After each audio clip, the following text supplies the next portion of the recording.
The Kazakh steppe is a vast, rolling sea of grass, stretching out in every direction as far as the eye can see. It stretches endlessly beneath a brilliant blue sky, where clouds drift lazily and the horizon seems to melt into infinity. The wind here is constant, carrying the scent of wild herbs, the dust of centuries, and the faintest trace of rain from distant storms. It whispers stories of Genghis Khan, Silk Road traders, and a more recent troubled past, tales woven into the very fabric of the land. Amid this breathtaking emptiness lie Kazakhstan's ghost towns, modern relics frozen in time, their silence heavy with memory. Once full of life and Soviet ambition, these towns now stand silent, slowly surrendering to the relentless steppe and the passage of years. For a traveler, they're magnetic, promising forgotten stories, hidden mysteries, and a glimpse into a lost era that shaped the present. Exploring them feels like stepping through a tear in time, where the past lingers in every shadow and echo. Why visit such desolate places? To understand the soul of a country shaped by contrasts, futuristic cities, ancient traditions, and the scars of history, all coexisting on this endless plain. These towns are outdoor museums, filled with echoes of a grand failed experiment and the resilience of those who once called them home. Walking their deserted streets, you can almost hear the echoes of children playing, families dreaming of a brighter future, and the hopes that once filled these empty spaces. The journey is an adventure, long drives, rough tracks, and a sense of curiosity as your only guide, leading you deeper into the unknown. The steppe doesn't give up its secrets easily, but for those who persist, the reward is a glimpse into a world few will ever see, a place where history and nature are inseparable. In the vast, silent expanse, these ghost towns stand as lonely monuments to a lost era, waiting for those willing to listen and to remember.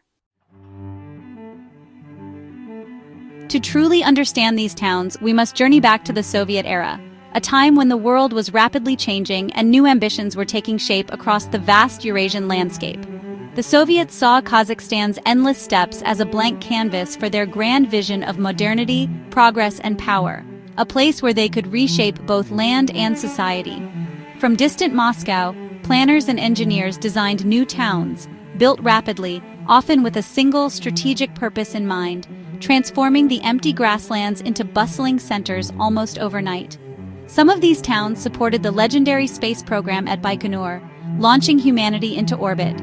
Others served the military, especially the top-secret nuclear weapons program.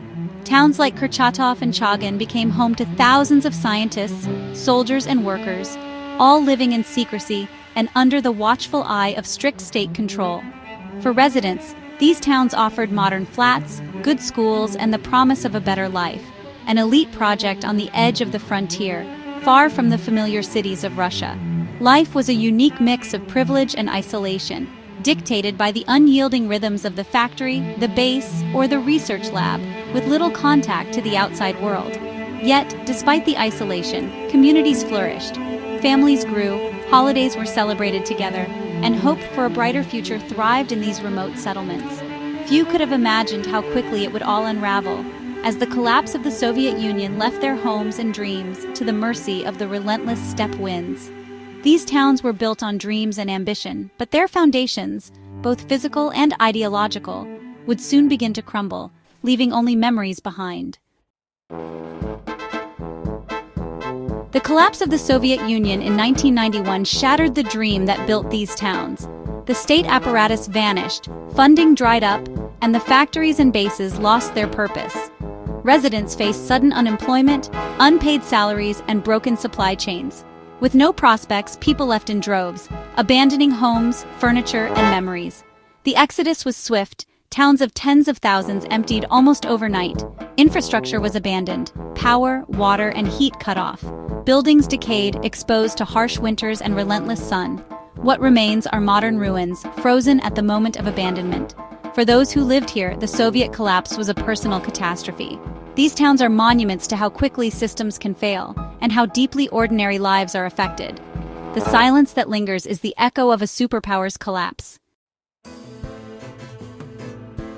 Chagan, near the main nuclear test site, is one of the most unsettling ghost towns in the world, a place where the echoes of the past seem to linger in the air. Once home to elite pilots and crews of the Soviet long-range aviation division, It supported a massive airbase that was a key part of the USSR's nuclear defense strategy. Today, its streets are lined with hollowed-out apartment blocks, their empty windows staring blankly across the endless steppe, as if searching for the lives that once filled them. Inside, remnants of life remain. A child's teddy bear, a saucepan on the stove, peeling wallpaper revealing layers of history. Each object is a silent witness to the suddenness with which life here ended. These details transform ruins into deeply human stories of loss, abandonment, and the abruptness of departure, making the emptiness feel even more profound. Chagan had its own school, hospital, cinema, and shops, now all empty shells, their walls echoing with memories of laughter, learning, and daily life that vanished almost overnight. The airbase's vast runway, once alive with the roar of jet engines, is now being slowly reclaimed by grass and wind, nature erasing the marks of human ambition. The town's eerie atmosphere is heightened by its atomic legacy. Residents lived on the edge of nuclear Armageddon, their daily routines shadowed by the threat of unimaginable destruction.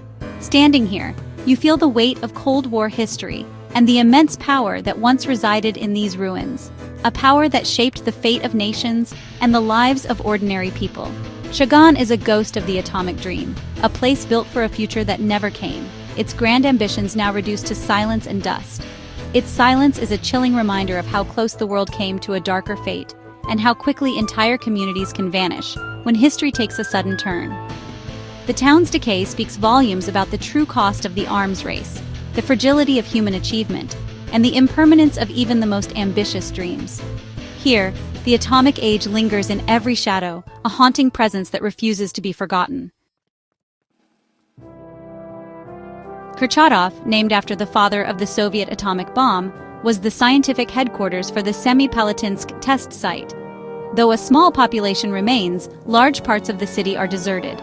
The most poignant sight, an abandoned school, frozen in the early 1990s. Children's gas masks litter the floor, textbooks lie open, and a half-erased equation remains on the blackboard.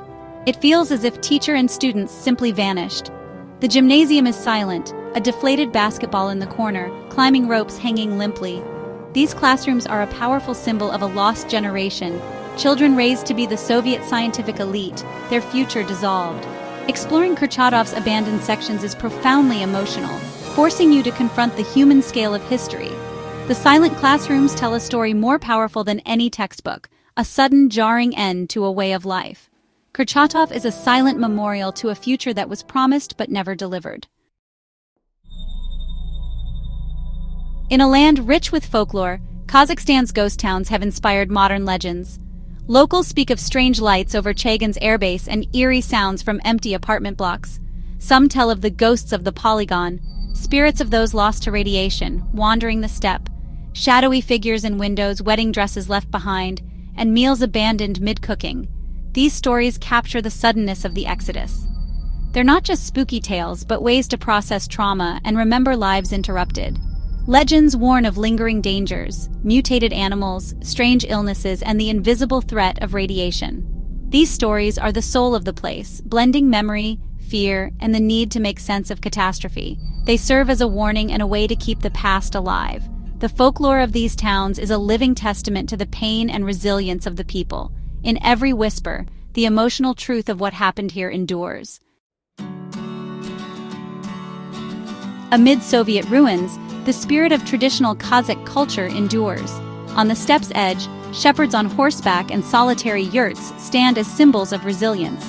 The yurt, a felt tent, represents mobility and a deep connection to the land, outlasting the empire that tried to erase it. This contrast, failed modernity beside enduring tradition, is striking. In nearby settlements, life goes on. Hospitality remains a cornerstone. People share tea, stories, and a pragmatic hope for the future. Their warmth in such a harsh environment is a lesson in human strength. Even the landscape asserts its Kazakh identity. Wild tulips, soaring eagles, and hardy grasses reclaim the ruins. Nature and the Kazakh spirit are slowly taking back the land. The true soul of Kazakhstan persists, quietly victorious over the ghosts of empire. Standing in a Kazakh ghost town, you feel a profound, contemplative quiet. The silence is heavy, filled with echoes of what used to be. There's a haunting beauty in the decay, birch trees growing through roofs, sunlight casting long shadows through skeletal factories. Nature's slow victory over human ambition is humbling. These towns, once so permanent, are now fleeting moments in the steppe's long history. Exploring them is a lesson in impermanence and humility. You connect with the people who lived here, their hopes, routines, and sudden loss. It forces reflection on your own life and the fragility of the systems we depend on. Visiting these places is a privilege, a chance to witness open-air museums of a lost era. It's not for everyone, but for those who listen to the silence, it's an unforgettable journey into the heart of the 20th century's most dramatic story. The experience lingers long after you leave. The ghost towns of the Kazakh steppe are more than ruins. They're classrooms of history and monuments to hope and loss. To visit is to connect with a crucial chapter of modern history on a personal level. Exploring these places reveals the resilience of Kazakhstan and the scars left behind. Amidst the ruins, the spirit of Kazakh culture and the slow reclamation by nature tell a story of survival. These towns are memorials, not playgrounds, graves of a dream, holding the memories of thousands. We should walk their streets as guests, listening to their stories and reflecting on their lessons. The past lives on in the landscape, in stories and in the air we breathe. In the vast, whispering silence of the steppe, we find a deeper understanding of ourselves.